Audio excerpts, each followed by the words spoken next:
So I just got a client album in, and I actually got a studio copy of the same album, just in a smaller size, so that when people come to look at albums, I have an example to show them. So my copy I got is an 8x8. The album that my clients got is a 12x12. So you can see the difference in the size, obviously. This one's way more impressive. This one is just a little guy.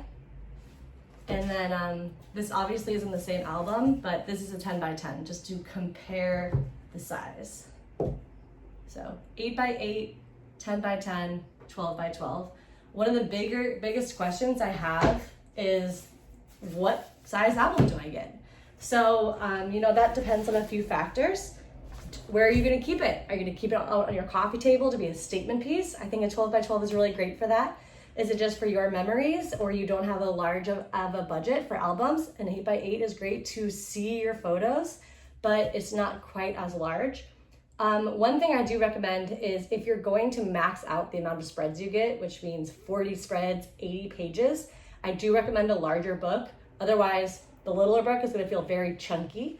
So 12x12 is great for that. A middle ground is a 10x10, but again, if you max out the amount of spreads, I do think 12x12 is the way to go. If you have just the minimum amount of spreads, 10 spreads, 20 pages, I do think a smaller album is better for that, because it would just be so thin on the larger album, it would look kind of odd. Why am I so out of breath? Should we try this again? La la la la la. Okay, so you can see the size comparison.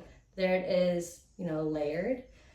So now I just want to show you, when the album's opened up, what it looks like inside to compare. So their first spread they got is one sweeping panorama photo. So you can see how large and beautiful that is.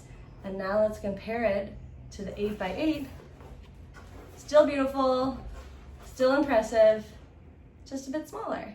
So, it really is just preference on what size album you want to get.